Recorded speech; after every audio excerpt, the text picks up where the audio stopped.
médico acá de la sección de neurología y hago un poco toda la parte de neurología. Vamos a hablar un poco de la miniaturización de la técnica de cirugía percutánea, que por suerte ya tuvieron toda una introducción y Maxi ya les habló de las diferentes modalidades, etcétera, los diferentes tipos. Bueno, a ver, ¿qué podemos aportar desde esta nueva charla? Básicamente creo que es algo bastante intuitivo. Si nosotros hacemos una cirugía que antes la hacíamos con un equipo más grande, lo que vamos a hacer acá es tratar de hacer lo mismo que hacíamos con un equipo más grande con un tracto más finito. Eso va a tener ventajas y desventajas. La ventaja claramente va a ser que al trabajar por algo más chiquito, que esto después se lo voy a dar en número, claramente vamos a lesionar menos tejido. Y la desventaja es que al hacer algo por un tracto más chiquito, bueno, tendremos que adaptar los diferentes equipos para tratar de trabajarlos con un aparato más chiquito. Y bueno, eso nos va a evidentemente provocar algo que va a hacer que vamos a necesitar más tiempo para hacer lo mismo que antes hacíamos por un lugar más grande. Digo, antes lo hacíamos por vía abierta, después esas vías abiertas se fueron trasladando a las cirugías percutáneas y hoy por hoy todo lo que se pueda se va a hacer por cirugía de tracto más finito y todo lo que podamos lo evitamos directamente por tracto finito y vamos a hacer la cirugía endourológica endoscópica, que ya van a tener otra clase también. Así que todo lo que no se pueda hacer acá porque fue por una indicación, digamos, exceso de esta técnica, lo vamos a tratar de resolver por cirugía endoscópica retrógrada, que es la cirugía flexible, que hoy por hoy está tan, digamos, en auge, digamos, en los últimos 10 años. Realmente mucha de la indicación de la cirugía percutánea, no sé si lo dijo Maxi, se la comió un montón la cirugía endoscópica, ¿está bien? Y parte de esas indicaciones eran las de la cirugía extracorpórea, la de procedimientos de litotricia extracorpórea. Hoy muchas de las litotricias extracorpóreas mudaron para la indicación de cirugía percutánea. Dame un segundito que me voy a pedir.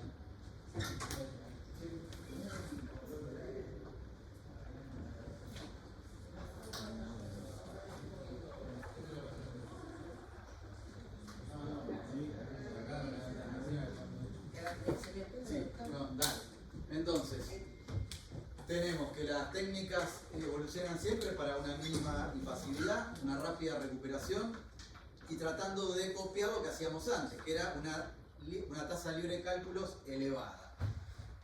Todas las tecnologías disponibles ahora están obviamente buscando eso, y acá esto sí es importante, chicos. Miren, por definición hablamos de cirugía estándar. Esta clase les queda, digo, para ustedes no haría falta sacar fotos, pero si quieren sacar, no hay problema.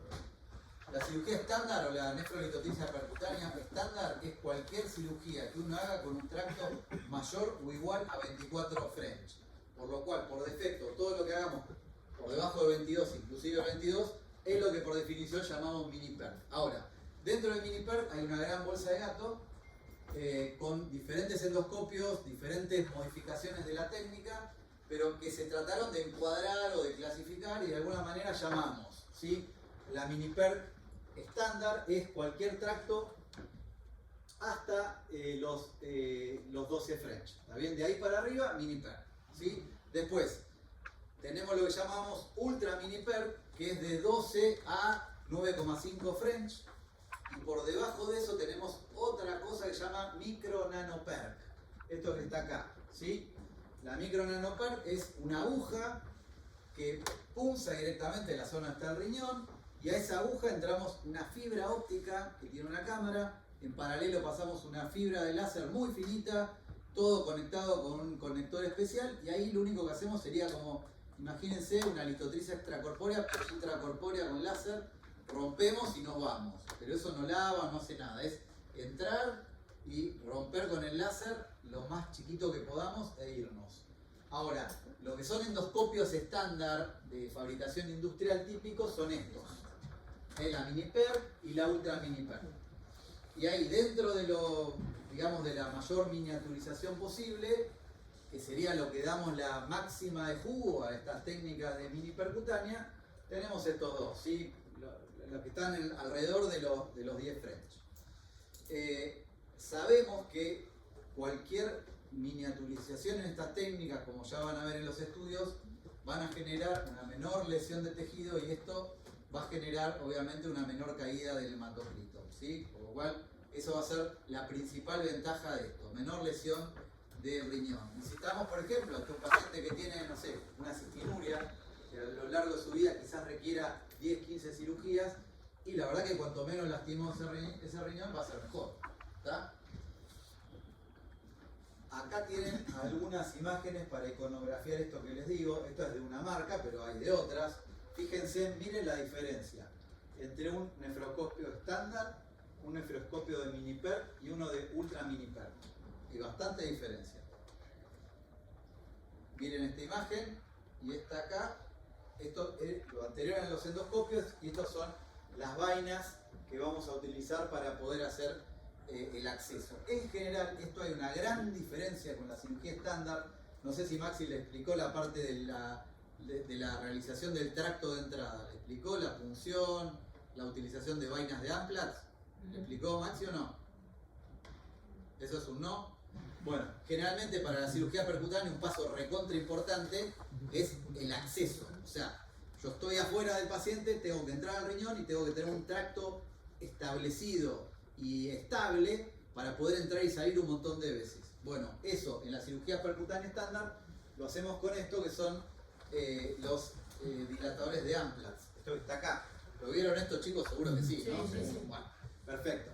Acá tenemos, esto está diseñado para la cirugía estándar, si bien se fijan que tenemos varias medidas, ¿sí?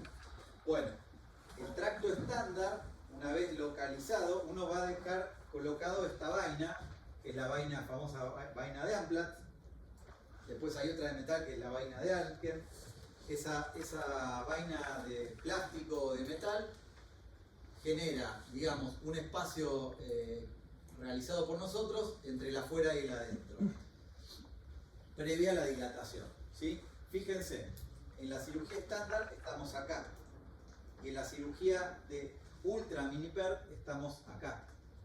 Ni siquiera en los dilatadores azules, estamos en los que utilizamos para dilatar el tracto en una nefrostomía, ¿sí? Algo mucho más chiquitito. Miren, un 90% de reducción del área, y eso, según el tamaño, el largo, digamos, del tejido, también va a disminuir el volumen que vamos a lesionar en el tejido. Fíjense, tenemos la fórmula del cilindro, ¿sí?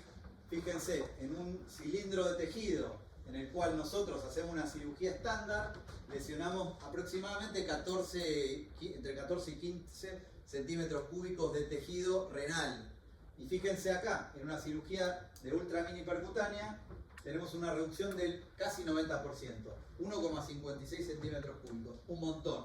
Claramente esto va a generar un menor sangrado, chicos.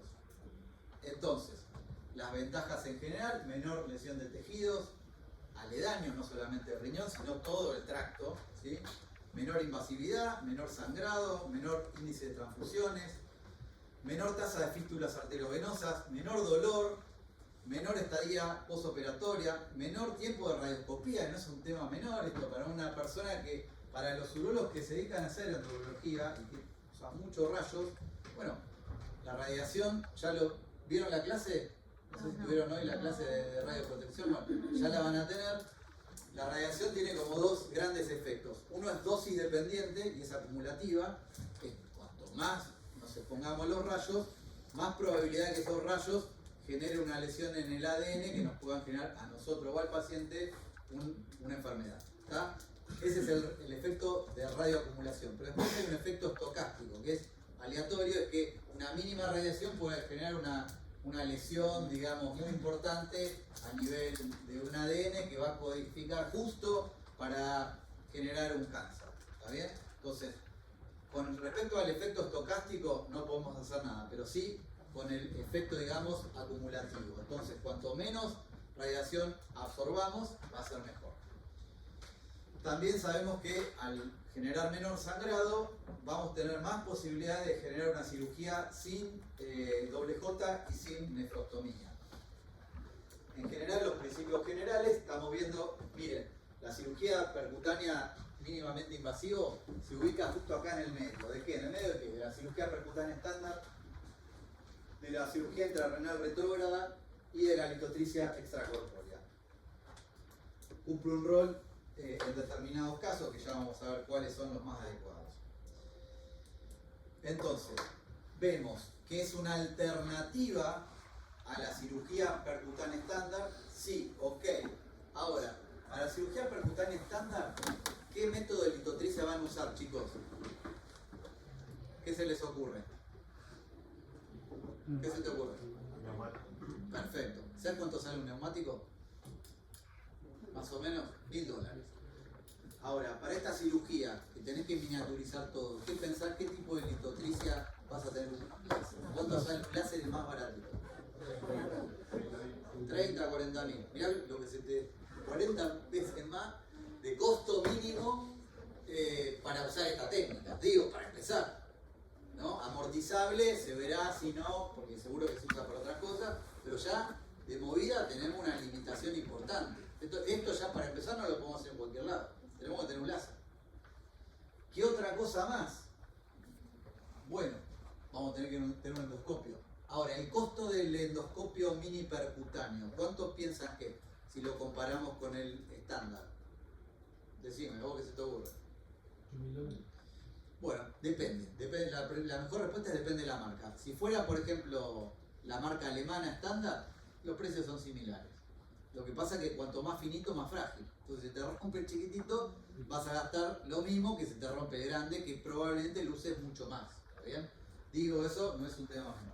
Hay otras marcas, hay una marca china que es Hawk, que es el último que hizo una modificación grande de estos equipos, que trabaja con una camisa en la cual trabaja mucho con el efecto Venturi, ¿sí? Y ese es un equipo que si uno lo ve es un ureteroscopio común, pero un poquito más corto. Un poquito porque es bastante incómodo, es largo. En cambio los nefroscopios típicos y estos de mini percutánea son mucho más chiquitos. ¿Ok? Por lo cual digo, en general lo que tienen que saber es que estos equipos son más finitos y son más frágiles. Por lo cual, para aprender a hacer una percutánea, yo en general sugiero que uno aprenda con un endoscopio que sea más noble y que le permita que uno no lo agarre de otra vez y se le rompa. Esto sirve, chicos, pero es como una herramienta para tenerla accesoria. No es si uno se tiene que comprar un endoscopio, yo no me compraría. Me compraría un estándar, ¿está bien? Ahora, si me encanta la endurología y quiero ir avanzando y tener más chiches, seguro que los voy a usar cada vez mejor. Es una buena compra tener esto, que se rompe menos que un ureteroscopio flexible. Bueno, en general tenemos que tener una cierta lógica de buscar que los pacientes no sean los más problemáticos. No vamos a buscar un paciente con mucha infección, no vamos a buscar un paciente con una litiasis demasiado grande, y cuando uno está empezando siempre elijan los casos más fáciles, ¿no? Es una alternativa costo efectiva versus la flexible, y más que todo cuando uno estaba en la era de los flexibles que eran reutilizables todos. Cuando yo aprendí a hacer ureteroscopía flexible, de un grupo de urólogos elegíamos a una sola persona que la mandábamos a capacitar, y esa persona era la única que agarraba el endoscopio flexible reutilizable, que salía entre 10 y 20 mil dólares, y si uno lo rompía al tercer uso, perdíamos un montón de plata. Por lo cual, uno tenía que capacitar de a uno y que se trate de usar esos endoscopios 100 usos, 150 usos. Hoy por hoy, en Argentina tenemos los ureteroscopios digitales descartables, que lo usamos varias veces, y que ni siquiera lo paga el médico, lo paga la obra social, la prepaga, etc. Por lo cual, hoy por hoy, hubo una democratización muy grande de la cirugía de ureteroscopía flexible, y ustedes van a tener muchísimo más acceso a hacer esa cirugía que hacer esta, ¿ok? Y va a ser más fácil, y va a ser probablemente, ustedes la van a poder hacer y reproducir en una clínica de baja complejidad, donde cuenten con menos herramientas que quizás esta cirugía. Bueno, ¿cuándo lo podemos usar? Bueno, como alternativa, como les puse, que estaba entre medio de varias técnicas, por ejemplo las ondas de choque, en casos de contraindicaciones, en casos refractarios. Digo, esto les remarco, de acá levante la mano quien tiene acceso a hacer una buena litotricia extracorpórea en su centro. Uno solo. Si esta pregunta yo se las hubiera hecho hace 15 años, probablemente el 60-70% de las personas que estaban sentadas acá hubieran dicho, hubieran levantado la mano. Hoy por hoy cada vez hay menos equipos de litotripsia extracorpórea y se fueron haciendo como menos disponibles, ¿está bien? Como digo, mucha de la indicación de la litotripsia extracorpórea sigue existiendo, pero probablemente uno tiene menos acceso e indica y quizás sobreindica la litotripsia intrarrenal retrógrada porque tiene más acceso, ¿tá? Pero no quiere decir que esté exento de complicaciones eso, ¿no? Bueno, si se fijan en las guías, ¿cuándo lo usaría esta cirugía? Y bueno, acá, para una cirugía de más de 20 milímetros a más de 2 centímetros, idealmente hacia polo inferior e idealmente con factores desfavorables. Esa sería una indicación percutánea, pero bien, digamos, dirigida, que no sirve tanto la cirugía intrarrenal retrógrada. Por lo cual ese sería un caso ideal.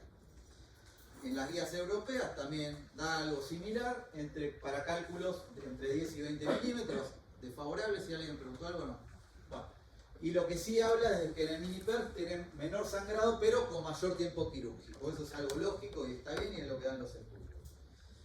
Después, en las guías estas, lo que se le habla, y hay que remarcarle al paciente, que las cirugías percutáneas en general tienen mayor stone free versus que las cirugías endoscópicas, pero a mayor riesgo. Y ese mayor riesgo dentro de todo lo podemos minimizar si hacemos cirugía mini percutánea, y mejor si hacemos una ultra mini percutánea, ¿tá? Y bueno, nada, lo que dice es que las técnicas estas de mínimamente invasividad tienen similares resultados con menor tasa de complicación. Bueno, en esta, que sí que es un trabajo como muy importante, que es el del CROES, ¿sí? De la Sociedad de Endourología, donde es un trabajo histórico muy importante, que fue el primero que demostró que las cirugías mini percutáneas, el tamaño de la camisa estaba relacionado al sangrado. Y se vio y se demostró que a menor tamaño de la camisa, menor sangrado. Digamos, porque este es un estudio que figura en todos los trabajos como apoyo de... Miren en este trabajo que compara mini-per con cirugía percutánea. Fíjense el tracto, como ya les había dicho. Acuérdense que cirugía estándar más de 24 French, mini percutánea menor a 22. Ahí tenemos un universo entre 18 y 2 French, o sea, el nano-per, digamos. Miren, tipo de fragmentación, lo que yo ya les había adelantado. Cirugía mini percutánea, láser. Cirugía estándar, neumático. Neumático, bueno, hoy por hoy también y antes también estaba otro tipo de litotripsia, que es la ultrasónica. Hay un equipo de MS, no sé si lo vieron, el Trilogy, no sé si lo vieron alguna vez. Es un equipo que mezcla neumático con aspiración y ultrasónico, y lo que hace es realmente sirve mucho para cálculos de gran volumen, ¿sí? Bueno, acá en las mini-per se puede utilizar, para las mini-per más grandes, llamemos, se puede usar el ultrasónico. Pero para las cirugías de ultra mini-per, solamente el láser. Y lo único que hacemos es lavar, pero no aspirar. El tiempo de la cirugía, miren cómo varía, de 45 a 31, o sea, es lo que ya les había dicho. Estas técnicas mínimamente invasivas de miniaturización aumentan el tiempo quirúrgico. La caída del hematocrito es menor, ¿sí? Fíjense, pero no es una locura, no es que no tienen transfusión. Cae un poco digamos, el hematocrito, pero sensiblemente menor que en el otro. Requerimiento de analgesia, si esto es importante, hay menor requerimiento de analgesia en la cirugía mini percutánea versus el estándar. La estadía hospitalaria, claramente hay 2 días casi de diferencia. Mayor posibilidad de no requerir doble J o requerir nefrostomía, por lo cual eso evita procedimientos auxiliares, o sea, requerir un nuevo procedimiento, una nueva anestesia, etc. La tasa de stone free es sensiblemente menor, pero muy poquito, fíjense, con una P significativa, y acá hay un número de pacientes similares. Después, en este otro trabajo, nada, lo que dice que son por lo menos igual de seguros y eficientes que la cirugía estándar, pero habla de que se necesitan más estudios aleatorizados, etc. Miren en esta otra, este review sistemático que compara ultra mini-per y micro-per, ¿sí? Acuérdense, ¿cuál era la mini-per y cuál era la micro-per, chicos? ¿Cuál era la diferencia? Sí, hay bastante diferencia, ¿eh?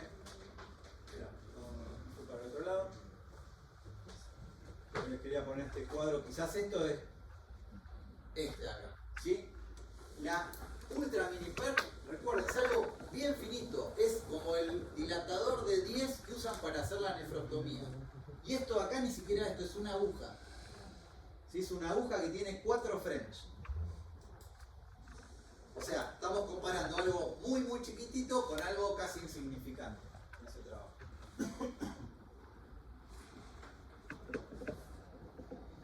Bueno, miren, con la cirugía ultra mini percutánea, el lito promedio eran casi 2 centímetros, 18 milímetros, la tasa libre de cálculo bastante alta, 88, complicaciones un 6%, la mayoría clavien 1 o 2, ¿sí?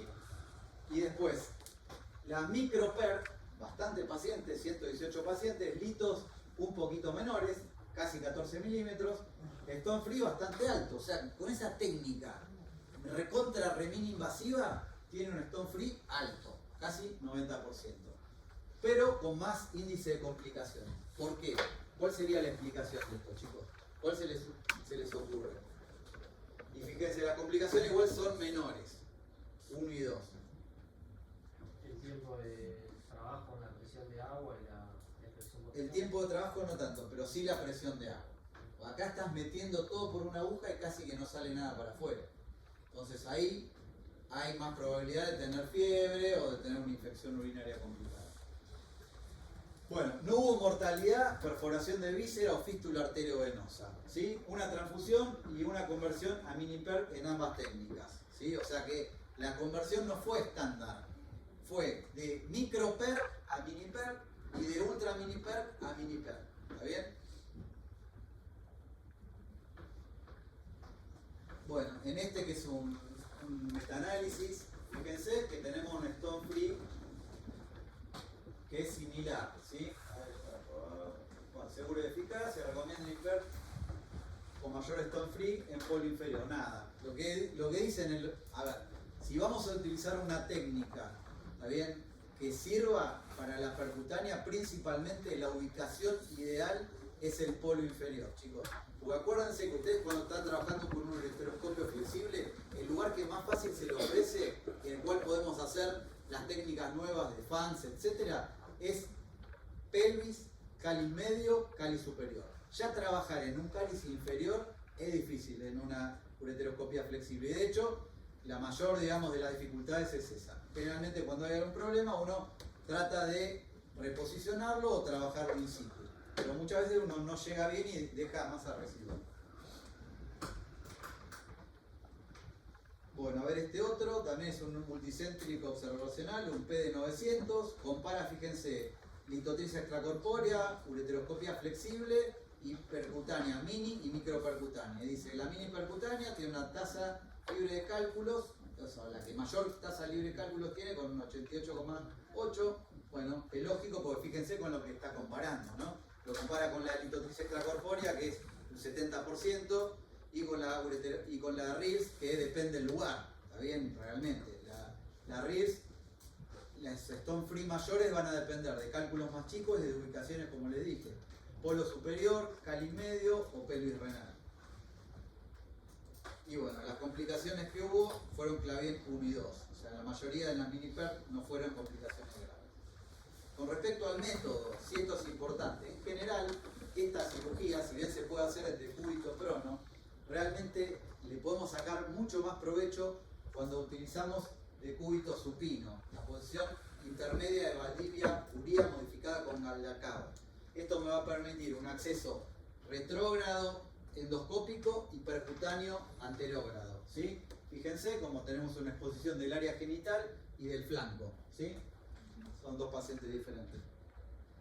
Vamos a colocar los campos y vamos a colocar las bolsas para tratar de dirigir el fluido siempre a una zona segura y que no nos mojemos.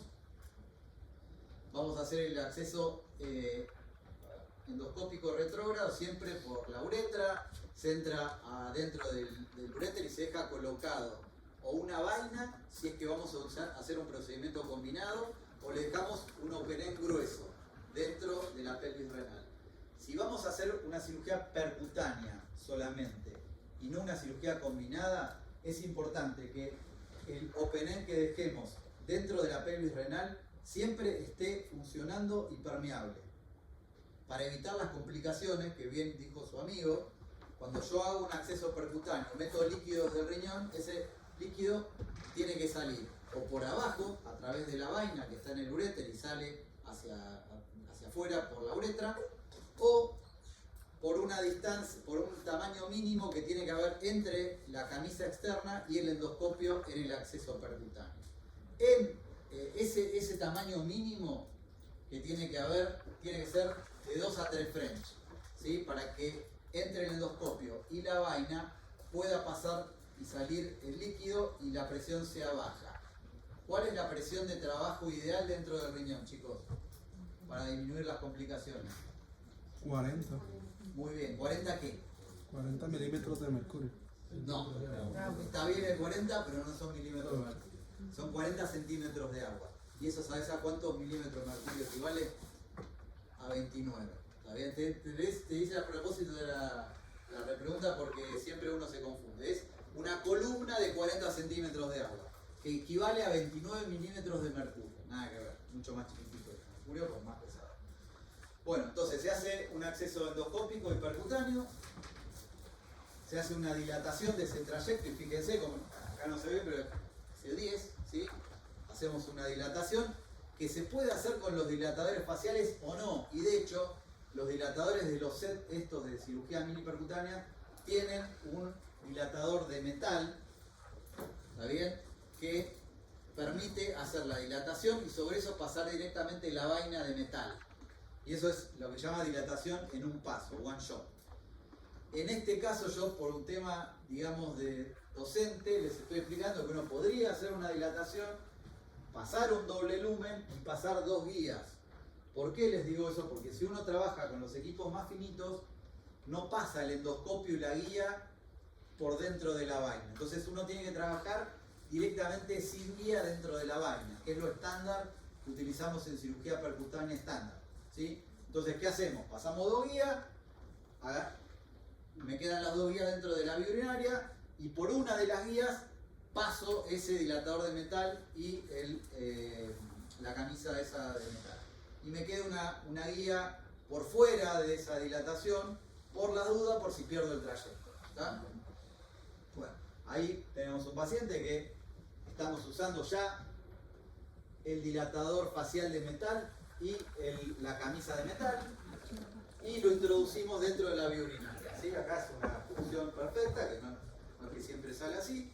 En este caso, recuerden que lo ideal de las punciones es a través de la papila, del centro de la papila. Acuérdense, la imagen esta de la copa de champán tendrían que entrar por acá. Por acá, ese es el lugar ideal. Ahí estamos viendo cómo se ve, en este caso no sé si ven que es una imagen pixelada. Este es un endoscopio a fibra óptica, no es a ópticas. Cuando los endoscopios son a óptica van a ver una imagen nítida. Ahora, cuando es a fibra óptica, como la mayoría de los ureteroscopios semirrígidos que ustedes tienen, van a ver una imagen así. Lo que tienen que hacer es verla, visualizan el cálculo, lo ponemos, digamos, bien en foco y después se enfoca un poquito para sacarle este puntillado. Hay algunas de las endocámaras modernas que tienen un filtro para este tipo de endoscopios que hacen eso de forma digital. Bueno, acá están viendo el endoscopio ya introducido y ven la visión endoscópica, que es lo que estoy viendo, chicos. Estoy viendo la guía que yo metí, que en este caso ven que no está, pero se ve que es de otra cirugía, una guía de seguridad por fuera y eso que está ahí es la punta del catéter ureteral. Entonces yo voy a introducir líquido por el acceso percutáneo y el catéter ureteral lo va a sacar hacia afuera. Ahí hago la litotricia con láser de Holmio, que lo que hago es una técnica de pulverización. ¿Está bien? Porque acá en general lo que trato de hacer es hacer fragmentos bien chiquititos y después lavar para que todo eso salga hacia afuera, ¿sí? Que es diferente que el concepto cuando hacemos una ureteroscopía flexible. Una ureteroscopía flexible en general, hasta el advenimiento un poco de las vainas estas de aspiración, lo que uno hacía era fragmentaba o pulverizaba. Para cálculos grandes no podemos fragmentar y sacar 25.000 fragmentos. Entonces pulverizaba lo mejor posible dejaba un doble J y se iba. Acá lo que hacemos es un poco parecido en cuanto a la técnica de litotricia, que es una técnica por contacto de pulverización, o sea, al láser lo tenemos que setear con el disparo a baja intensidad y alta frecuencia, ¿está bien? Para generar un dusting lo más perfecto posible. Entonces uno va con diferentes técnicas que llaman de zigzagueo o de chipping, que es agarrarlo desde los costados, lo va reduciendo en volumen y una vez que lo terminó, digamos, de pulverizar, va lavando. Introduce el líquido por el endoscopio y saca por el acceso ureteral, o hace al revés. Tira líquido del acceso ureteral y sale por el acceso percutáneo. Y ahí están viendo lo que se ve. En este caso ven, tenía una vaina ureteral, miren cómo ven que salen los fragmentos. Se ve acá el ayudante que estaba entre las piernas del paciente, como ve, siempre tienen que chequear que cuando uno está haciendo la litotricia desde el riñón, la camisa ureteral siga saliendo líquido. Y bueno, ahí vamos a ver si otra. Una vez que uno termina, generalmente puede dejar un catéter doble J o no. Lo que uno, como hace una técnica de pulverización, tiene que estar seguro que si lo quiere dejar sin catéter doble J no le quede ningún fragmento. Si no, en 2 minutos va a ser un cólico renal y va a generar una fístula renal, digamos, renocutánea, porque se va a tapar el uréter, va a empezar a salir líquido por donde había hecho el acceso percutáneo. Por lo cual, yo la verdad que lo que prefiero hacer es tratar de dejarlo libre de cálculos por vía endoscópica, percutánea o endoscópica, que puedo hacer una revisión con un ureteroscopio flexible. Si me quedo recontra seguro, podría dejarlo sin catéter doble J o le podría dejar esto, un doble J con un hilo de sutura que salga por la uretra o por el acceso percutáneo, y uno a los 3 a 5 días, 7 días, tira del hilito, saca el doble J y el paciente no tiene que volver a entrar a un quirófano, no tiene que recibir una nueva anestesia, y le aportamos bastante seguridad en el postoperatorio inmediato de que no vamos a tener un cólico, y si tenemos la mala suerte de tener una infección urinaria complicada o fiebre en el postoperatorio, ya sabemos que la vía urinaria está bien drenada. ¿Está bien? Bueno, acá tienen un caso donde ven típico, una piedra que la verdad que era bastante fácil en la pelvis renal. Esto para cirugía endourológica se puede hacer, ¿está bien? Pero quizás en la era, digamos, de la pre-cirugía, de la ureteroscopía descartable digital, era un exceso para el endoscopio, teníamos más chance de romperlo. Hoy yo le diría que evaluaría qué tal es el uréter. Si el uréter es complaciente o tiene un doble J previo, yo esto quizás lo haría con una ureteroscopía flexible. Intentaría meter una vaina con aspiración lo más grosera posible, que entre fácil al uréter, digo, porque esto es una mediación. Fácil al uréter significa que no la entre forzando. Si entro forzando, estoy lastimando el uréter. Si entra fácil, bueno, probablemente no genere isquemia en el uréter y no me genere después una estrechez del uréter. Si puedo hacer bien y entro con el endoscopio, bárbaro, lo trabajo. Ahora, en general, yo a estos pacientes los pongo en esa posición de valdiviuría. O sea, intento endoscópico. No se puede, en un momento lo punzo. ¿Con qué lo punzo? Con una mini percutánea. Yo prefiero una última mini percutánea. Si fuera un cálculo mayor, un cálculo coraliforme, la verdad que ahí o hacemos una mini percutánea estándar, o sea, entre 22 y 18 French, o le hacemos con el endoscopio clásico estándar. También esto sirve para accesos accesorios. Digo, tengo una cirugía, una litiasis coraliforme, ¿sí? Le hago un tracto estándar en el lugar donde yo veo más masa litiásica. Intento con el endoscopio estándar entrar a los otros lados. No puedo, bueno, hago accesos accesorios más chiquititos con esta técnica. Pero, le vuelvo a repetir, tenemos que tener un láser disponible. Y en general, un láser para cálculos grandes, lo ideal sería un láser de mediana o alta potencia que me van a permitir, no tanto por la energía que yo uso, sino por los hertz, la repetición en la unidad de tiempo que voy a poder implementar para hacer un mejor dato. Bueno, como ven, algo muy estético, muy chiquitito, pero sí es importante seleccionar los pacientes. Esta diapositiva siempre se las pongo porque, bueno, tenemos un cálculo grande, y yo le dije que acá la litotricia que hago es una pulverización o fragmentar algo con cosas muy chiquititas. Yo tengo un cálculo grande, un problema lo transformo en 100 o en 1000. Digamos, genero muchos fragmentos. Y esos fragmentos los tengo que poder lavar bien. ¿Tá? Por lo cual, bueno, esto como todo un balance entre riesgo y beneficio, tienen que saber cuándo utilizar cada una de las herramientas que uno tiene. ¿Tá? No es una herramienta perfecta, pero es una herramienta que viene a suplementar y mejorar las cirugías percutáneas. Yo creo que la cirugía percutánea, en todos los que trabajen en un medio público y que tengan pacientes con cálculos coraliformes, la cirugía estándar es una cirugía barata, relativamente fácil de aprender, muy reproducible y que realmente podemos solucionar la gran mayoría de los casos complejos. Y cuando no tenemos esto, cuando tenemos acceso a otras herramientas, bueno, uno podría suplementar con esto. Pero ya les digo que no me parece una herramienta para hacer la única que uno compra. Sería para tener algo suplementario.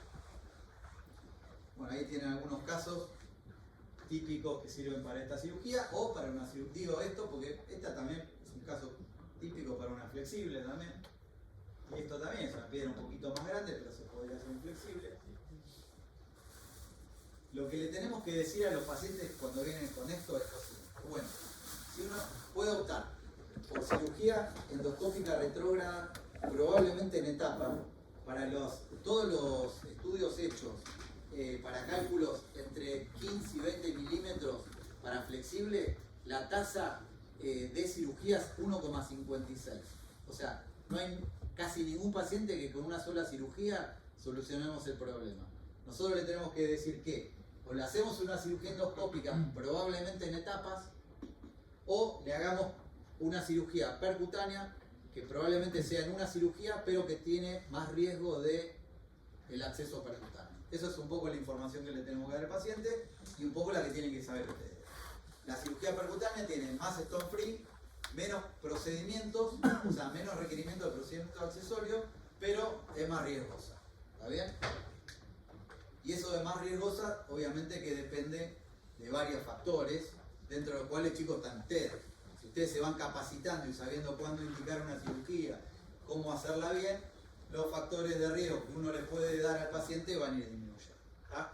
Entonces, resumiendo, es un tratamiento moderno, mínimamente invasivo, menor lesión del tejido que redunda en menores complicaciones relativas al sangrado, con más rápida recuperación, con menor probabilidad de requerir analgesia, con una probabilidad de alta más temprana, menor requerimiento de stent doble J, costo efectivo en virtud de la vida media si la comparamos con los ureteroscopios flexibles reutilizables, alta tasa libre de cálculo, mayor que la cirugía flexible y menor requerimiento de retratamiento versus la flexible. ¿Tá? Pero si la comparamos con la flexible solamente, es una cirugía que tiene más complicaciones. ¿Okay? Bueno, acá estamos terminando. ¿Alguna pregunta, chicos? Ya se lo había dicho. Doc, una pregunta en cuanto a los Amplax, caso de pacientes obesos. Sí, buena pregunta. ¿Existen Amplax para este Sí, tipo de pacientes? Amplax y endoscopios. Tenés dos posibilidades. Tenés esto de acá. Bueno, estos endoscopios vienen largos y más cortitos. Siempre les recomiendo cómprense el más larguito, porque uno nunca sabe si va a tratar a un paciente que tenga más tejido celular, etc. Y después, con respecto al Amplax, que sería esto también vienen más largos y más cortos. De hecho, estos para posición de Valdivia o prono vienen más cortos o más largos. Valdivia viene un poco más largo que prono, porque el acceso, viste, es un poquito más largo. Pero bueno, yo lo que recomiendo es siempre compren endoscopio y los Amplax más largos. Si te sobra, mejor que te sobre y no que te falte, ¿no? ¿Alguna otra pregunta? Bueno, y ahí miren qué es la diferencia, ¿no? No sé si lo vieron alguna vez, chicos. ¿Vieron alguna vez esto de endoscopio o no? No es muy común esto, ¿eh? Lo más común es el estándar, digamos, en Argentina. Yo la verdad que trabajo con estos equipos hace bastante. Pues los primeros que hice acá, la cirugía mini percutánea, sirve. Pero la verdad que que no es una locura tampoco, tenemos que saber cuándo indicarlo.